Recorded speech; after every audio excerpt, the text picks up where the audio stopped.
চ্যানেলে।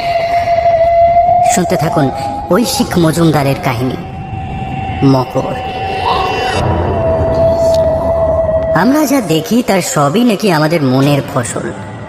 এমনকি আমাদের ভয় আসলে আমাদের মনের ভেতরেই লুকিয়ে থাকে। কিন্তু অনেক মানুষ একসঙ্গে যা দেখে, একসঙ্গে যে ভয় পায়, তা কি করে মিথ্যে হতে পারে? নাকি সত্যি এই পৃথিবীতে এমন কিছু আছে যা শুধু আমাদের বিভ্রম নয়, সময়ের স্রোতে মাঝে মাঝে জেগে উঠে সে আমাদের জানিয়ে দিয়ে যায় আসলে কিছু কিছু ভয় আমাদের চোখের বাইরে থাকে। আসুন এই রহস্যের সমাধান করা যায়। শুনতে থাকুন ঐশিক মজুমদারের কাহিনী মকর। কি সর্বনাশ! ওরে থাম থাম, ও কাজ করিস না। স্বয়ং মা গঙ্গাকে অপবিত্র করলে ধর্মে সইবে না। নদীর তীরে দাঁড়িয়ে প্রায় হাহাকার করে উঠলেন গ্রামের শিব মন্দিরের বৃদ্ধ পূজারী। যাদের উদ্দেশ্যে বলা, তাদের বিশেষ বিচলন দেখা গেল না। অবশ্য তারা কেউ বিচলিত হওয়ার মতো অবস্থায় নেই। প্রায় 2 ঘন্টা সুরা সহযোগে আড্ডার পর সকলে অল্প বিস্তর বেপথু এবং টলায়মান। এই মুহূর্তে হাতের জোর পরীক্ষার প্রতিযোগিতায় তারা দেশি মদের শূন্য বোতলগুলি ভাগীরথীর বুকে নিক্ষেপ করছে বটে, তবে অধিকাংশই পড়ছে পাড়ের কাছাকাছি। ভেসে থাকছে তাদেরই পরিত্যক্ত শালপাতা আর চাটের উচ্ছিষ্টের সাথে। এই পাপের শোধ মা গঙ্গা নেবেন। তার বাহন মকরকে পাঠাবেন তোদের শেষ করতে। দলের পান্ডা হারু এবার রক্তচক্ষে চেয়ে বলল, ঠাকুর মশাই, বাড়ি যান না, সন্ধ্যে তো হয়ে গেল। বৃদ্ধ আর দ্বিরুক্তি না করে মানে মানে বাড়ির পথ ধরলেন। তার অপশ্রিয়মান চেহারার দিকে চোখ রেখে হারু জিজ্ঞেস করল, বুড়োটা মকরের কথা কি বলছিল বলতো? তার সর্বক্ষণের সঙ্গী এবং স্তাবক মদন তরবর করে বলল, গুরু মকর জানো না, সেই মা গঙ্গার বাহন, চেহারাটা হাতির মতো, কুমিরের মতো মুখ। আমিও ছবিতে দেখেছি। আরে কাজটা ভালো হয়নি। অন্যদিন দত্তের মাঠে বসি, আজকেই কেন যে মরতে এখানে এলাম। হাজার হোক আমাদের এই ভাগীরথী তো মা গঙ্গায়। মদের বোতল আর নোংরা ফেলে তাকে অপবিত্র করা, না না না। মদ্যপের প্রবল আফসোসে সে সবেগে মাথা নাড়তে লাগলো। মদন থতমত খেয়ে চুপ করে গেল। তাদের অন্য 3 সঙ্গী জিয়াউল, রবি ও তারক এতক্ষণ তাদের কথা শুনছিল। রবি আর জিয়াউল ধর্মভীরু, তাদের মনেও অমঙ্গলের আশঙ্কা ঢুকেছে। জিয়াউল অস্ফুটে বলল, তাই তো, সব বাবা ঠাকুর দেবতার ব্যাপার। রবি কোনো কথা বলল না। তারকের বেশ নেশা চড়ে গেছে। অতি কষ্টে উঠে দাঁড়িয়ে সে জড়িত স্বরে বলল, রাখ তোদের ঠাকুর দেব, এখন ওই নদীতে আমি পা দেবো, তোদের ওই মকরের আমি। একটা অশ্লীল কথা বলে সে স্খলিত পায় ঢালু পার ধরে নামতে লাগলো। গঙ্গার বুকে তখন গোধূলির আবছায়া নেমেছে। জলে নেমে এদিকে তাকিয়ে সে পা দাপালো। সদম্ভে বলল, দেখ তোদের ওই মকর আমার। সে আরেকটা অশ্রাব্য কথা উচ্চারণ করল। তার সঙ্গীরা ভয় মিশ্রিত অস্বস্তিতে তার দিকে তাকিয়েছিল। ঠিক এই সময় তারকের অদূরে জলে একটা আলোড়ন তাদের চোখে পড়ল। হারু বিড়বিড় করে বলল, ওটা আবার কি? তারকেরও ততক্ষণে চোখে পড়েছে। সে সবিস্ময়ে বলল, আরে বাপ, কত বড় মাছ! একটা খাবলা জাল থাকলে। মাছ নয়, আধো অন্ধকারে হঠাৎ একটা প্রকাণ্ড মাথা ভুস করে ভেসে উঠল। একচোড়া জ্বলন্ত চোখ নিষ্পলক দৃষ্টিতে তার দিকে তাকিয়ে আছে। ও বাবা, জলে কুমির আছে নাকি? কিন্তু ফিরে আসার সুযোগ সে পেল না। একটা অতিকায় অন্ধকার অবয়ব অবিশ্বাস্য ক্ষিপ্রতায় জল থেকে উঠে এসে তার উপর ঝাঁপিয়ে পড়ল। আতঙ্ক বিস্ফারিত দৃষ্টিতে বন্ধুরা দেখল 2 সারি করাল দংশটায় বন্দী হয়ে ছটফট করছে সে।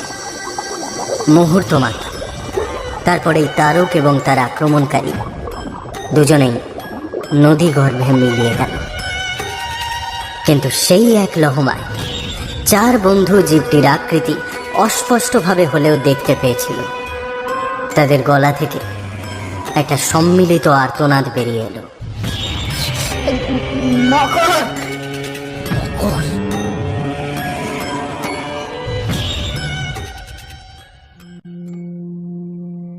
কি বলছেন? বড় সড়ো কোনো শুশুক হতে পারে? না মশাই, এই আদিনাথ শর্মার বয়স হয়েছে বটে, তবে চোখের নজর এখনো অত খারাপ হয়নি। কমসে কম 10টা শুশুককে জুড়লে হতে পারে অমন একখানা ববু। অন্ধকারের মতো কালো গায়ের রং, সেই কালোর মধ্যে আগুনের ভাঁটার মতো জ্বলছে দুটো চোখ, লম্বা চোয়ালে ধারালো দাঁতের রাশি। দেহটা হাতির মতো দেখতে। জল থেকে উঠে থামের মতো 4টে পায়ে তেড়ে এলো আমাদের দিকে, আর প্রাণ বাঁচাতে চোঁ চোঁ করে দৌড় লাগালাম আমরা। আমরা এই মুহূর্তে বসে আছি মুর্শিদাবাদে, ভাগীরথীর তীরে মন্দারপুর নামের একটা ছোট্ট গ্রামে। উঠেছি পঞ্চায়েত সদস্য এবং সম্পন্ন গৃহস্থ আদিনাথ শর্মার বাড়িতে। সান্ধ্য ভোজনের জন্য আদিনাথ গিন্নি আমাদের সামনে বড় বড় বাটিতে নারকেল কোড়া দিয়ে মাখা মুড়ি আর তেলে ভাজা রেখে গেছেন। তবে এই রোমহর্ষক বর্ণনার কল্যাণে আপাতত মুড়িভক্ষণ মুলতুবি রয়েছে।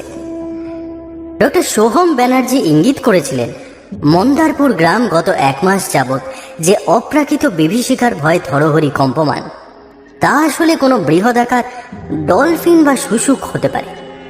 ভাগীরথীর বুকে সেই মহা শুশুকের দর্শন লাভী এই মকর সংক্রান্ত জনশ্রুতির মূলে। সে কথার উত্তরেই আদিনাথ শর্মার এই প্রতিবাদ। পাঠককে আর অন্ধকারে না রেখে এই কাহিনীর ইতিবৃত্ত এখানেই জানিয়ে রাখা দরকার।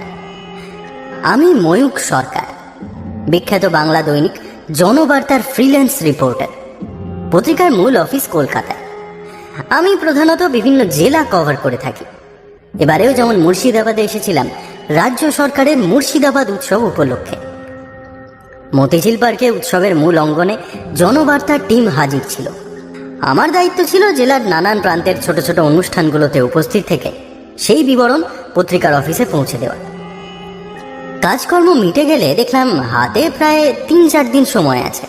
ভাবলাম ভালোই হলো, মুর্শিদাবাদের দর্শনীয় স্থানগুলোতে আমার আগে যাওয়া হয়ে ওঠেনি, এই অবসরে ঘুরে নেওয়া যেতেই পারে। তদনুযায়ী এসে উঠলাম বহরমপুরের এক লজে। ঐতিহাসিক গুরুত্বপূর্ণ স্থান বা স্পটগুলি ছড়িয়ে আছে ভাগীরথীর 2 তীরে। ব্যাটারি চালিত টোটো বা টাঙ্গা ভাড়া করে সেগুলি ঘুরে দেখা যায়। মাঝখানে গাড়ি শুদ্ধ ভাগীরথীতে খেয়া পারাপারের অভিজ্ঞতা উপরি পাওনা।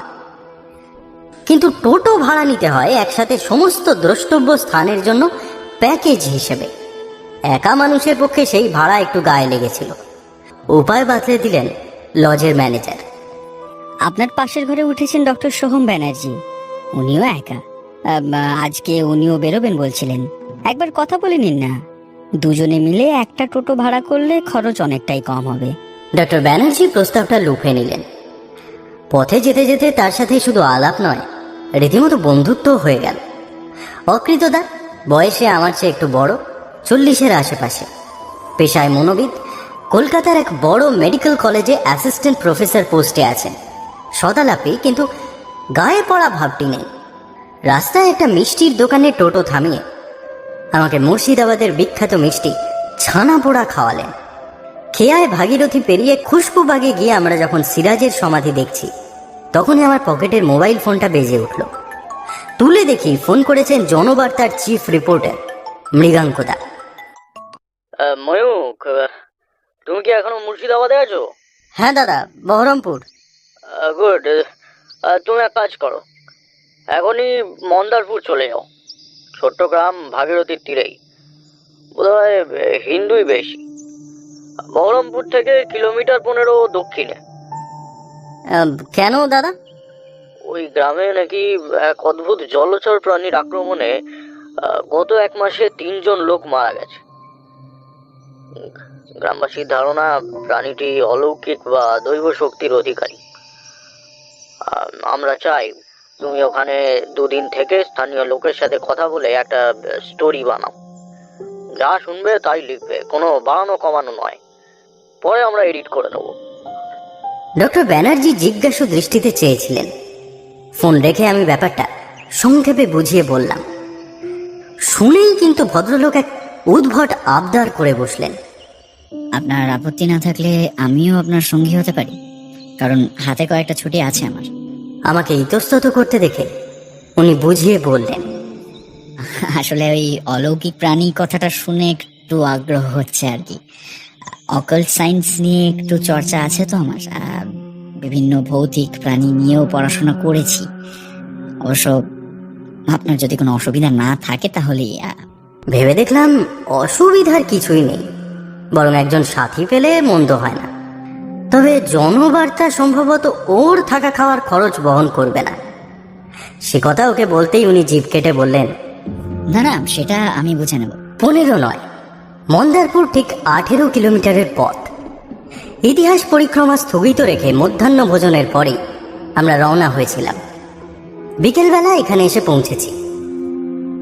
গ্রামে পা রেখেই কিন্তু অনুভব করতে পারছি পরিবেশে একটা আতঙ্কের চোরা স্রোত। রাস্তাঘাট শুনশান।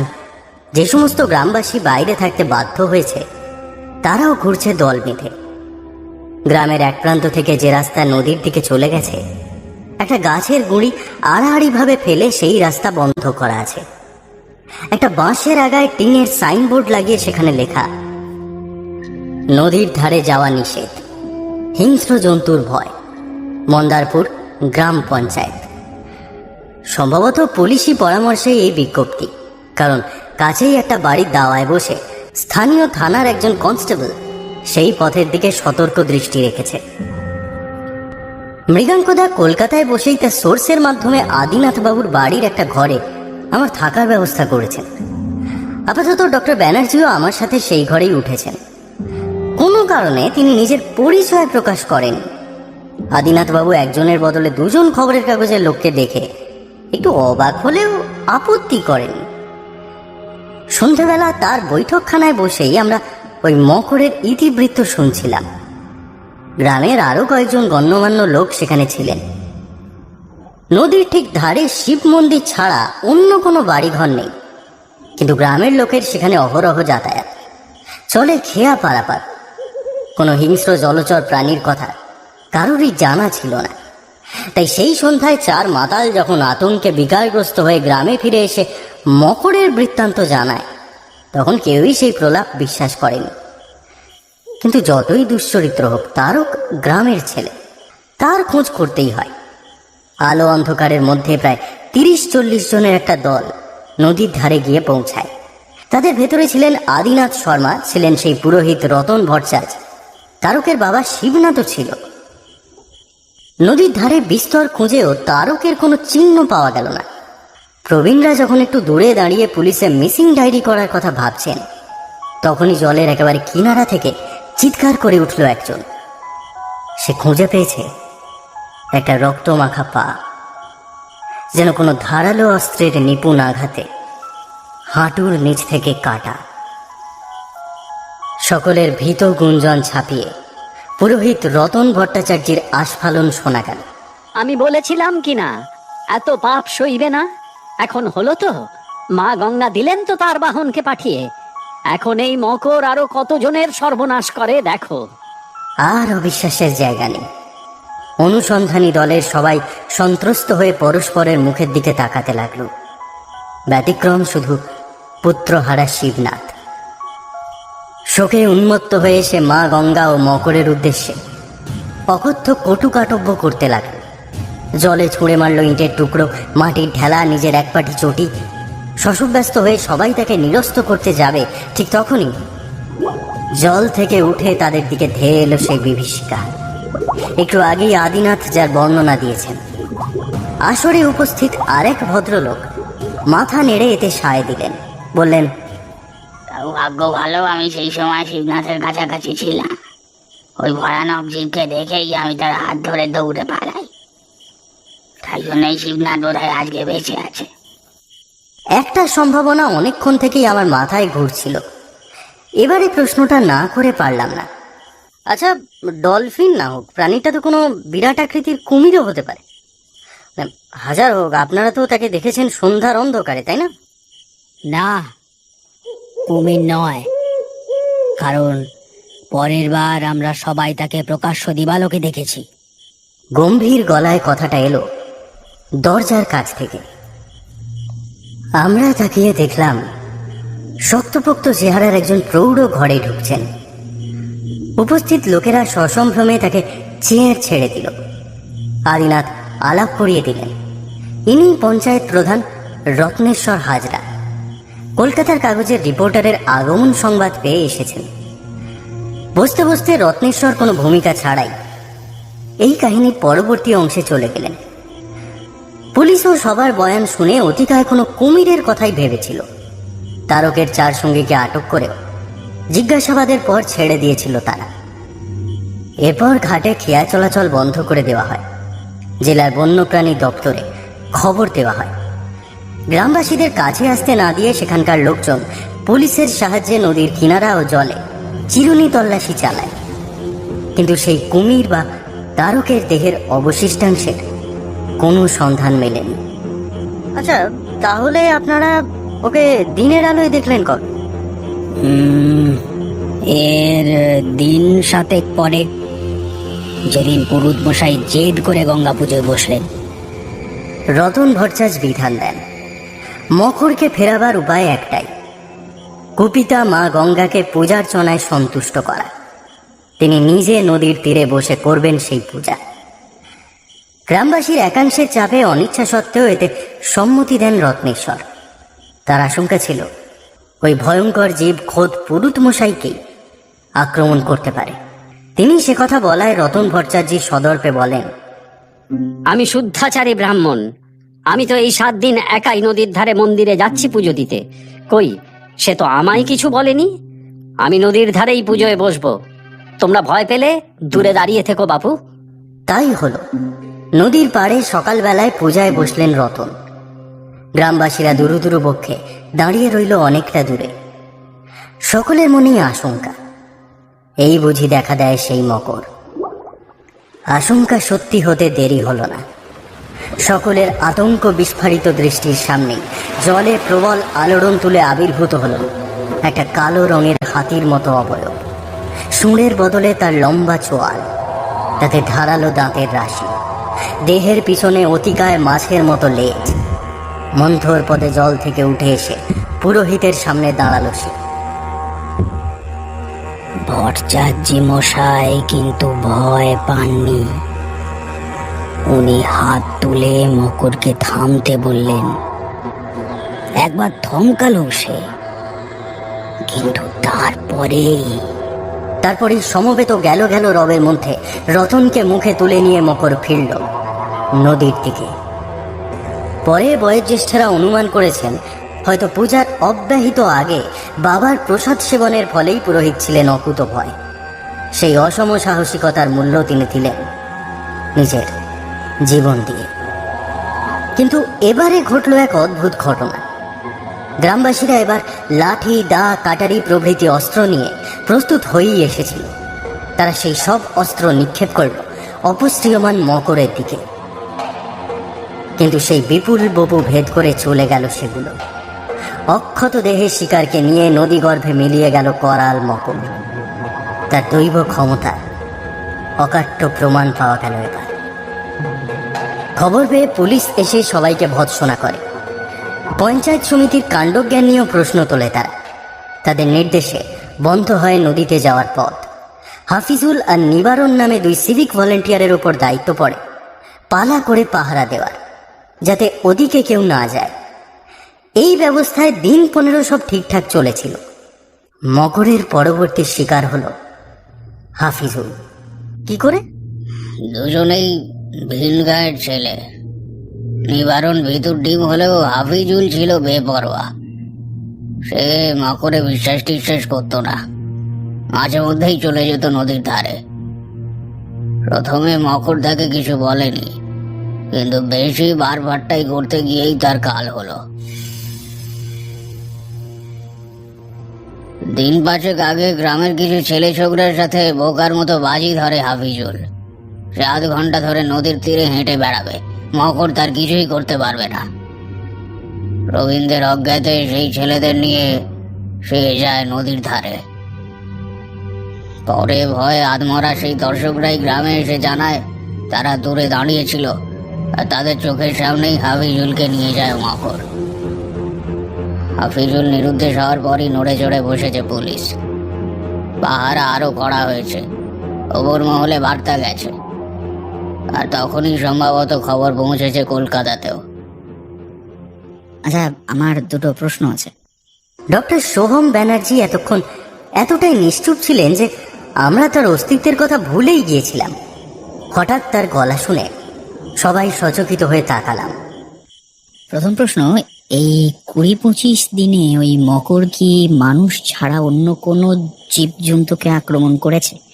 মানে গরু, ছাগল, কুকুর ইত্যাদি প্রাণী নদীর ধারে নিশ্চয়ই যায়, অবভিয়াসলি। না, অন্তত তেমন কোনো খবর নেই। আর দ্বিতীয় প্রশ্ন হচ্ছে, মকর সবসময় শিকারকে আক্রমণ করেছে অনেক লোকের সামনে। মানে পরুত ঠাকুর বা হাফিজুল বহুবার একা একা নদীর ধারে গেছেন, কিন্তু তখন তাদের কিছু হয়নি। তাই তো দেখা যাচ্ছে। সোহম আর কিছু বললেন না, তবে তাকে খুব উত্তেজিত দেখাচ্ছিল। অনেক রাত হয়ে গেছিল। অভ্যাগতরা একে একে বিদায় নিলেন। আমরাও নৈশাহার সেরে শুয়ে পড়লাম। ঘুমোবার আগে সোহম আমাকে বললেন, কালকে দুজনে একবার ওই নদীর ধারটা দেখে আসবো, খবরদার কাউকে বলবে না, বললে কিন্তু যেতে দেবো না। আমি অবাক হয়ে তাকিয়ে রইলাম। কে রিপোর্টার বোঝা কঠিন।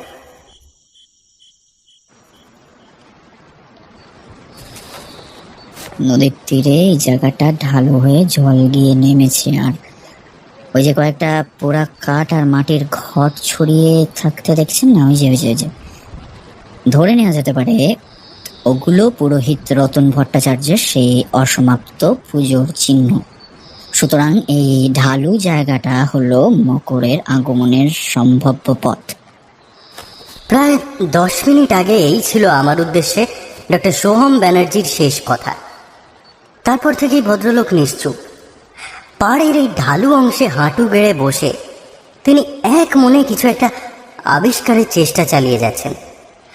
ভাবভঙ্গি দেখে তাকে ভূতত্ত্ববিদ বলে মনে হচ্ছে। আজ সকালে প্রাতরাশের পরেই আমরা বেরিয়ে পড়েছি। গৃহকর্তাকে বলেছি সব শ্রেণীর গ্রামবাসীর সঙ্গে কথা বলতে চাই।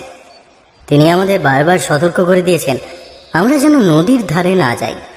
আমরাও বাধ্য ছেলের মতো ঘাড় নেড়েছি। বাস্তব ঘটনা অবশ্য অন্যরকম। নদীর রাস্তা যেখানে শুরু, সেখান থেকে বেশ কিছুটা দূরে দাঁড়িয়ে আমরা নিরীহ মুখ করে গল্প করতে থাকি। আসল উদ্দেশ্য ছিল পাহাড়াদারের ওপরেই নজর রাখা। সেই কিছুক্ষণ পর দোকানে টিফিন করতে যেতেই আমরা বাধা পেরিয়ে নিষিদ্ধ রাস্তায় পা দিই। 5 মিনিটেই নদীর ধারে। প্রথম আমার মতো শহুরে মানুষেরও যথেষ্ট ভয় করছিল, যদি নদী থেকে উঠে এসে ওই অপজীব আমাদের ওপরেই চড়াও হয়। কিন্তু ডক্টর ব্যানার্জিকে সে কথা বলতে তিনি ভারী অবাক হয়ে বললেন, মকর অ্যাটাক করবে? আপনিও কি ওই গাল গল্পে বিশ্বাস করছেন নাকি মশাই? হ্যাঁ, না মানে এত লোক দেখেছে। তারা দেখতে চেয়েছে তাই দেখেছে, আপনি দেখতে না চাইলেই হলো। এই হেয়ালি শুনে আমি চুপ করে গেলেও মোটেই আশ্বস্ত হইনি। মাঝে মাঝে উৎকণ্ঠিত দৃষ্টিতে জলের দিকে তাকাচ্ছি। ওর অবশ্য ভ্রুক্ষেপ নেই। উঠে দাঁড়িয়ে প্যান্টের ধুলো ঝাড়তে ঝাড়তে উনি বললেন, না, পেলাম না। মুখে কিন্তু না পাওয়ার দরুন কোনো অতৃপ্তি বা আফসোস দেখা গেল না। আমাকে অবাক হতে দেখে উনি বুঝিয়ে বললেন, আসলে অত বড় প্রাণী যখন কাদামাটির উপরে তো পায়ের ছাপ থাকাই উচিত, এই হাতির পায়ের মতো, কিন্তু সেটা তো নেই। গ্রামবাসীর পায়ের ছাপ, পুলিশের বুটের ছাপ বিস্তর, বাট নো মকর ফুটপ্রিন্ট। তার মানে আপনি বলতে চান মকর বলে কিছু নেই। আসল ব্যাপার হলো, একটা সমবেত চিৎকারে আমাদের কথায় বাধা পড়ল। পেছন ফিরে দেখি আদিনাথ শর্মা এবং রত্নেশ্বর হাজরা জোনাকুড়ি লোক নিয়ে আমাদের সন্ধানে উপস্থিত। তারা দাঁড়িয়ে আছেন প্রায় 50 মিটার দূরে পাহাড়ের উঁচু অংশে। আমাদের দেখতে পেয়ে সবাই মিলে চেঁচামেচি জুড়েছেন। ওই তো, ও মশাই, শিগগির পালিয়ে আসুন দুজনেই। মকরের পেটে যাওয়ার শখ হয়েছে নাকি আপনাদের? বোঝা গেল আমাদের নিষিদ্ধ অঞ্চলে অভিযানের সম্ভবত কোনো প্রত্যক্ষদর্শী ছিল। সেই সুখবরটি ওদের কানে পৌঁছে দিয়েছে।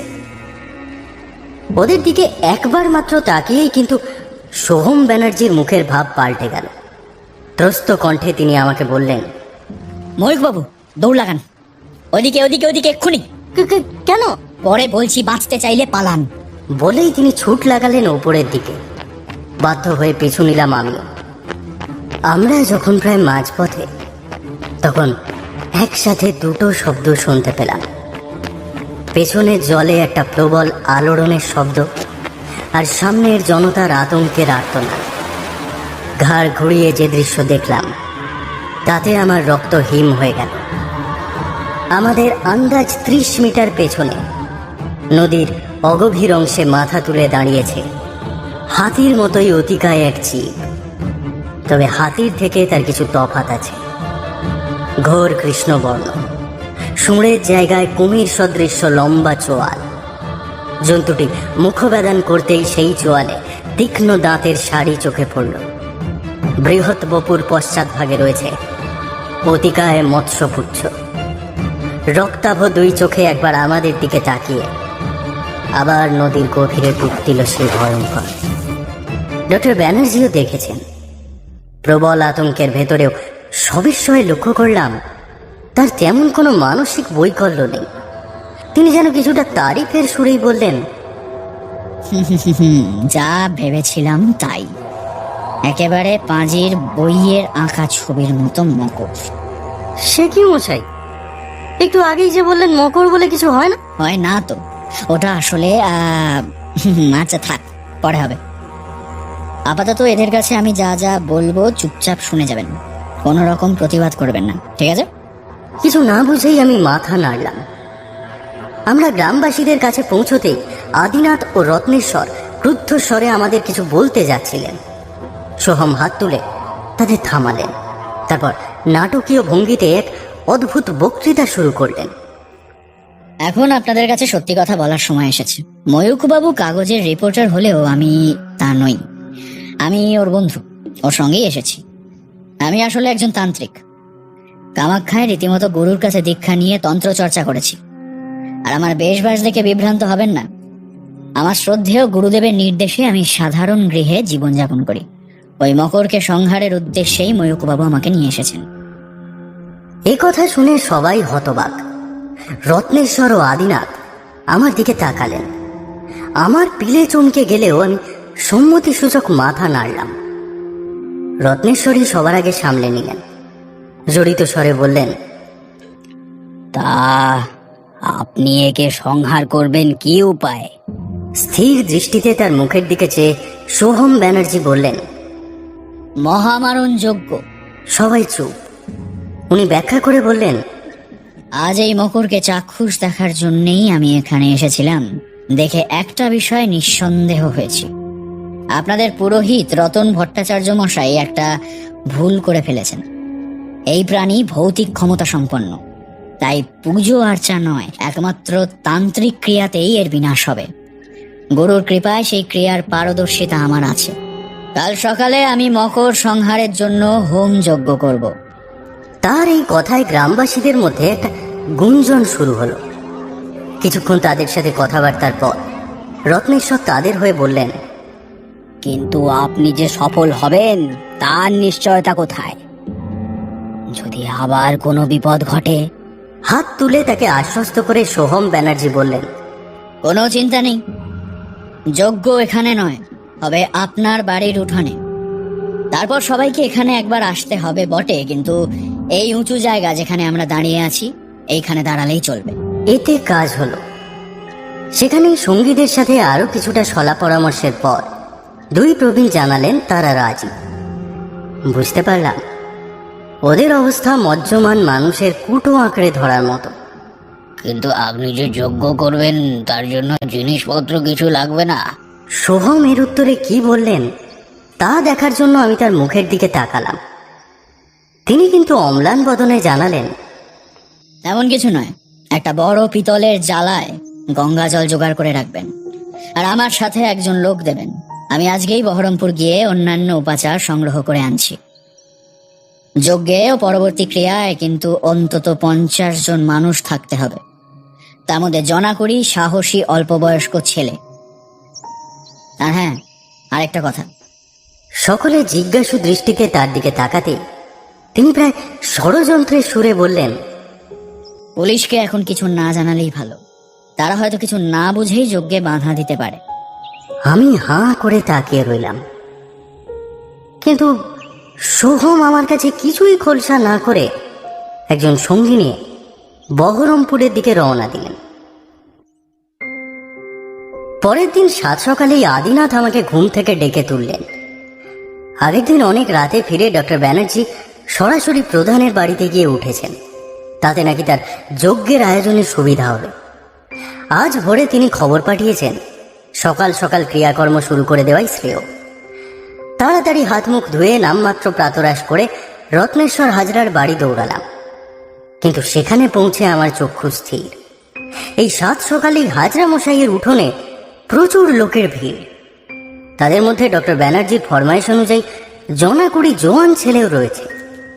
উঠোনের মাঝখানে যজ্ঞের কুণ্ডে আগুন জ্বলছে, পাশেই বিরাট এক পিতলের জ্বালায় গঙ্গা জল রাখা। ঘুরে ঘুরে সমস্ত আয়োজন তদারক করছেন সোহম ব্যানার্জি, কিন্তু তার একই সাজসজ্জা। বাকরুদ্ধ হয়ে সেদিকে চেয়ে রইলাম আমি। পরনে রক্তাম্বর, পায়ে খড়ম, কপালে রক্তচন্দনের তিলক, কণ্ঠে ও বাহুতে রুদ্রাক্ষের মালা জড়ানো। গ্রামের অনেক লোক দেখলাম ভক্তি ভরে ওকে প্রণাম করছে। আমাকে তাকিয়ে থাকতে দেখে উনি মৃদু হাসলেন, তারপর সকলকে ডেকে নিয়ে তার ক্রিয়া শুরু করে দিলেন।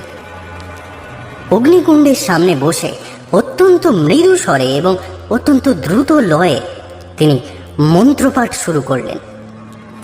सदाचं अनुसारन्त सवाचा हराकेष्टे कमाना सबीने कमारे सदाचं कर्णकेश कबाने करा पुष्णा विनाशं करे ना करेशा यहा कबाशे स्वाहा करेशा अनुसारंत साध के ना के दासने कपीशं कबार तबाशे तबाहियां ताशले ईश्वर के जीन बनाओ मुहिला रे मई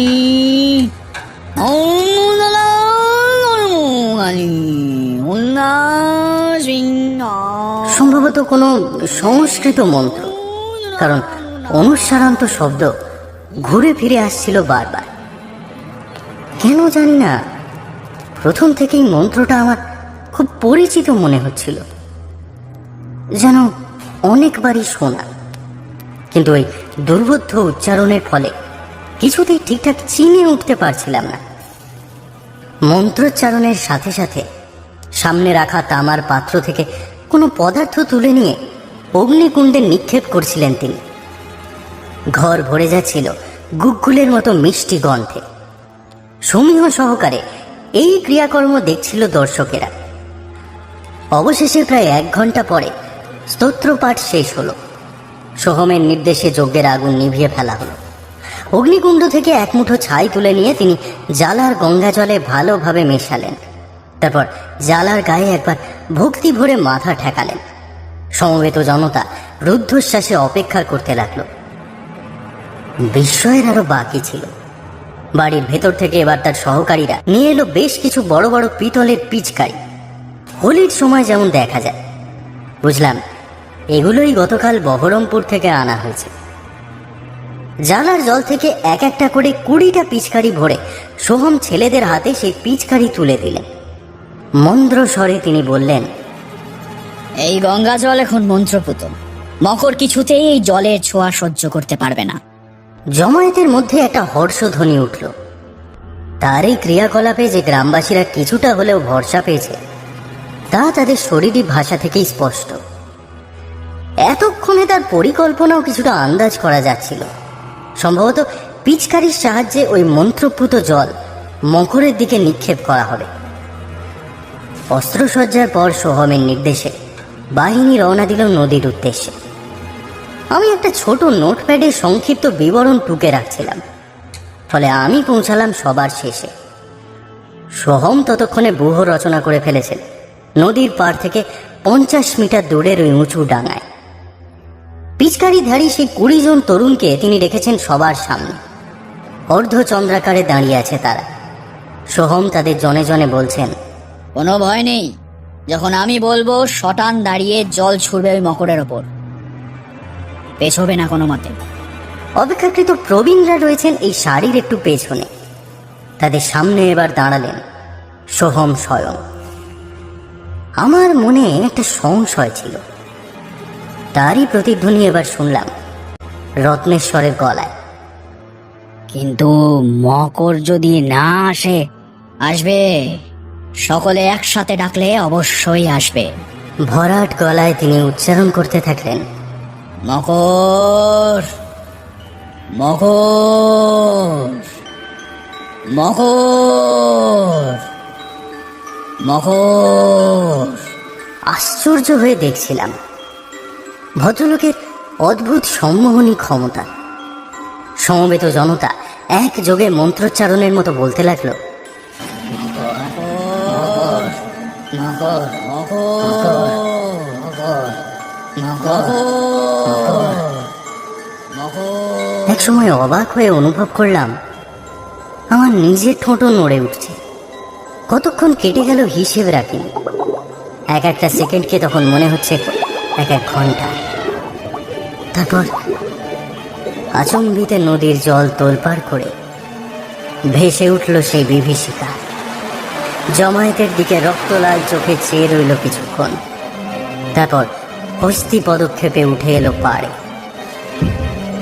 জপ থেমে গিয়ে একটা আতঙ্কের গুঞ্জন শোনা গেল গ্রামবাসীর গলায়।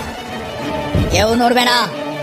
ধীরে ধীরে এগোচ্ছে মকর, দুলছে তার ভয়াল মৎস্যপুচ্ছ। পর্যায়ক্রমে খুলছে এবং বন্ধ হচ্ছে করাল মুখগহ্বর। শিকার পালাবার চেষ্টা করছে না। এই অভিজ্ঞতা বোধহয় তার কাছে অভিনব, তাই হয়তো কিছুটা দ্বিধান্বিত সে। সোহমের ইঙ্গিতে উদ্যত হয়ে উঠল 20টি পিচকারি। এখন নয়, আরো কাছে আসতে দাও, এখন নয়। আসছে মকর, আরেকটু আরেকটু কাছে। এবার 20টি পিচকারির 20টি ধারা একযোগে শূন্যে উঠল, গিয়ে পড়ল ওই অপজীবের দেহে। ফল যা হলো তার জন্য প্রস্তুত ছিলাম না আমরা কেউ। সুতীব্র এক যন্ত্রণার চিৎকারে কেঁপে উঠল চরাচর। 10টি হাতির বৃংহনের সমষ্টি সেই আর্তনাদ। আমি কানে হাত চাপা দিলাম। মকরের শরীরের যেসব জায়গায় লেগেছে ওই জলের ছোঁয়া, সেসব জায়গা পুড়ে গিয়ে উঠছে কালো ধোঁয়ার কুণ্ডলী। বাতাসে ভাসছে মাংস পোড়ার উগ্র দুর্গন্ধ। আর্তনাদ করতে করতেই সে ঝটিতে ফিরল নদীর দিকে। পালাচ্ছে পালাচ্ছে মকর। তুঙ্গে উঠল গ্রামবাসীর উৎসাহ। পিচকারি উঁচিয়ে তার দিকে ধেয়ে গেল যুবকরা। উপর ঝুপড়ি আক্রমণে স্লথ হয়ে এলো তার গতি। আরো কিছু দূর গিয়ে হাঁটু মুড়ে বসে পড়ল সেই অতিকায় অবয়ব। উত্তেজিত জনতা তখন তাকে ঘিরে ধরেছে। বৃষ্টির মতো অবিশ্রান্ত ধারায় তার উপর ঝরে পড়ছে সেই পুত শরীর। দেহ থেকে মাটিতে খসে পড়ছে বড় বড় জ্বলন্ত মাংসপিণ্ড। অসহ্য হয়ে উঠেছে দহনের কটু গন্ধ। তখন কর্ণবিদারী চিৎকার করে চলেছে মকর। তীব্র যন্ত্রণার আক্ষেপের মধ্যেই ক্রমশ হ্রাস পাচ্ছে তার দেহের আয়তন। তারপর ধীরে ধীরে ক্ষীণ হয়ে এলো মরণ আর্তনাদ। একসময় সম্পূর্ণ অন্তর্হিত হলো সেই ভয়ানক অবয়ব। হর্ষধ্বনি ও আলিঙ্গনে মেতে উঠল সমবেত মানুষ। রত্নেশ্বর ও আদিনাথের মতো স্থিতধী প্রৌঢ় তখন উল্লাসে লম্ফমান। মোবাইল বাগিয়ে ধরে ছবি তোলার উদ্দেশ্যে গুটি গুটি পায় মকরের নিধন স্থলের দিকে এগোলাম আমি। কিন্তু কি আশ্চর্য, কোথাও পড়ে নেই সেই সুবিশাল শরীরের কোনো চিহ্ন। হতভম্ব হয়ে আমি দেহাবশেষের খোঁজ করতে লাগলাম আতিপাতি। কে খুঁজছেন ময়ূক বাবু? ডক্টর সোহম ব্যানার্জি কোন ফাঁকে আমার পাশে এসে দাঁড়িয়েছেন, তার মুখে কৌতুক। মগরের শরীরের কিছু অংশ, মানে অন্তত দাঁত, নখ, হাড়, কিন্তু কিছুই তো নেই। কি করে থাকবে? মকর বলেই তো কিছু নেই। তাহলে তাহলে কি ছিল ওটা? কল্পনা, কুসংস্কার আচ্ছন্ন গ্রামের মানুষের কল্পনা। অনেক মানুষের সম্মিলিত কল্পনা যে বাস্তব হয়ে উঠতে পারে, ইতিহাসের পাতায় তার অনেক উদাহরণ আছে। তেমনই একটা কাহিনী আগে আপনাকে বলি, ব্যাপারটা তাহলে আপনার বুঝতে সুবিধা হবে।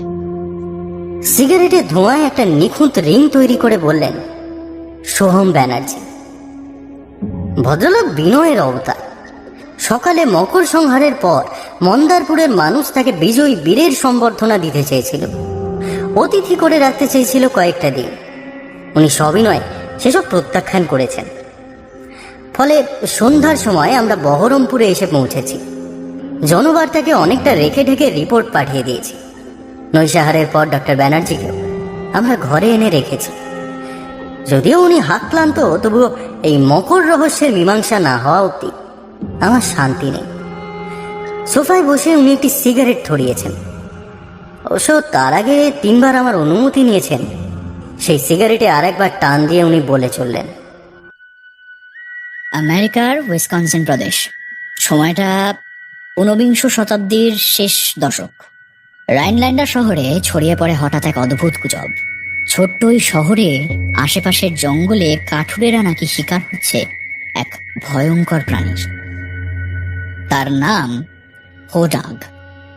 এই হোডাগের মাথা ষাঁড়ের মতো, দেহ হাতির মতো, বুদ্ধি মানুষের মতো, একমাত্র লক্ষ্য মানব মৃগয়া। গুজবের আগুনে ঘি ঢাললেন ইউজিন শেপার্ড নামের এক ব্যবসায়ী।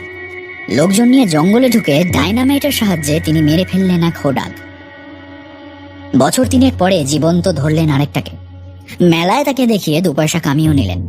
পরে অবশ্য তার এই জারিজুরি ধরা পড়ে গেল। আসলে ওই একটা কাঠের ফ্রেমের মধ্যে ষাঁড়ের চামড়া জড়িয়ে তার ভেতরে ঢুকে নৃত্য করতো তারই লোকজন।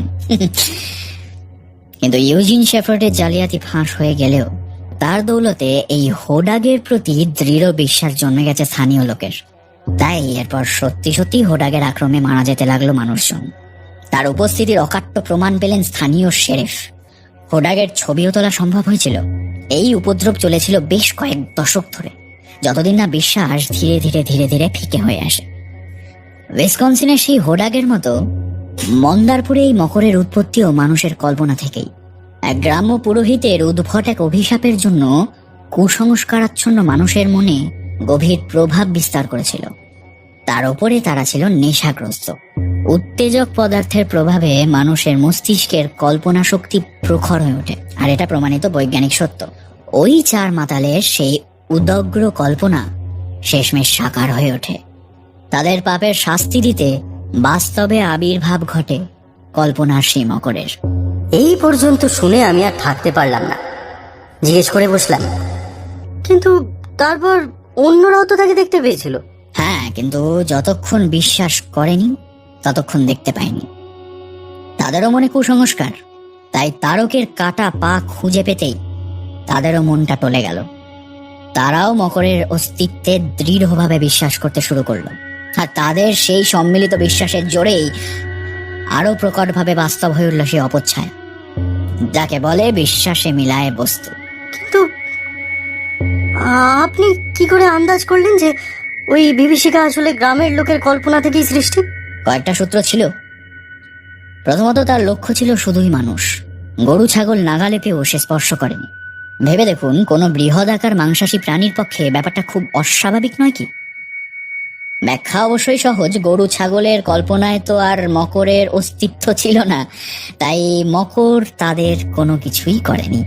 ও, এছাড়া আর কোনো সূত্র? দ্বিতীয় যুক্তি হলো, কোনো একটি মানুষ কখনো মকরকে দেখেনি। পুরোহিত রতন ভট্টাচার্য বা সিভিক ভলেন্টিয়ার হাফিজুল বহুবার একা একা নদীর ধারে গেছে। মকর কিন্তু তাদের কিছু বলেনি। কিন্তু তারাই আবার মকরের আক্রমণের মুখে পড়েছে, যখন তাদের সাথে ছিল আরো অনেক মানুষ। কারণ ব্যক্তির চেয়ে সমষ্টির বিশ্বাসের জোর বেশি। এই সম্মিলিত জোরালো বিশ্বাসই মকরের আবির্ভাবের পথ সুগম করেছে। তাছাড়া আরো অকাট্য প্রমাণ পাই গতকাল, যখন মকরের পেটে যেতে যেতে বেঁচে যাই আমরা। আমি জানতাম মকর আমাদের দেখা দেবে না, কারণ সেরকম জোরালো বিশ্বাস বা ভীতি আমাদের নেই। কিন্তু গ্রামের লোকেরা আমাদের খোঁজে আসতেই আমরা আটকে উঠি। ওদের বিশ্বাসের তীব্রতা দেখেই আমি বুঝতে পেরেছিলাম এবার যে কোনো মুহূর্তে ওই বিভীষিকার আবির্ভাব হবে। আর হলোও তাই। আরো কয়েকটা ইঙ্গিত ছিল। গ্রামের লোকের অস্ত্র মকরকে ছুঁতে পারেনি, নদীর পাড়ে তার পায়ের ছাপ পড়েনি, আর সব থেকে বড় কথা, ওই মকরের চেহারা, কুমিরের মুখ, হাতির ধর আর মাছের লেজ, ঠিক যেমনটি পাঁজি বা ওই ধরনের অন্য বইয়ে আঁকা থাকে। আসলে সাধারণ মানুষ মকরের যেমন ছবি দেখেছে তেমনই আকৃতি ভেবে নিয়েছে। সে না হয় মেনে নেওয়া গেল, কিন্তু ওই ভয়ঙ্কর ধ্বংসের উপায় আপনি জানলেন কি করে? আমি প্রথমেই বুঝতে পেরেছিলাম কাঁটা দিয়েই কাঁটাকে তুলতে হবে। বিশ্বাসের বিরুদ্ধে অস্ত্র করতে হবে বিশ্বাসকেই। গ্রামবাসীরা বিশ্বাস করেছিল মকর ভয়ানক, তাই মকর ভয়ানক। তারা যদি বিশ্বাস করে যে তাকে মারা সম্ভব, তাহলে তাকে মারা সম্ভব। কিন্তু সেই বিশ্বাসটা তো আর এমনি এমনি আসবে না। তাই আমাকে তান্ত্রিকের ভেগ ধরে যাগযজ্ঞ করতে হলো। চলি, অনেক রাত হয়েছে। কাল না হয় মুর্শিদাবাদের বাকিটা ঘুরে দেখা যাবে। এই দাঁড়ান, তন্ত্র না জানলেও মন্ত্র তো আপনি ভালোই জানেন, তাই না? যজ্ঞের সময় দিব্যি সংস্কৃত মন্ত্র আওড়া ছিলেন, অনেকগুলো অনুসার শুনতে পেলাম। দরজার সামনে থমকে দাঁড়িয়ে উনি ফিরে তাকালেন। সংস্কৃত মন্ত্র কেন হবে? ও তো একটা বাংলা ছড়া, আপনিও জানেন। সে কি বাংলা ছড়া? কোন বাংলা ছড়া? ডাক্তার সোহম ব্যানার্জির মুখে একটা হাসির আভাস দেখা দিল। ধীর গতিতে স্পষ্ট উচ্চারণে উনি আবৃত্তি করলেন।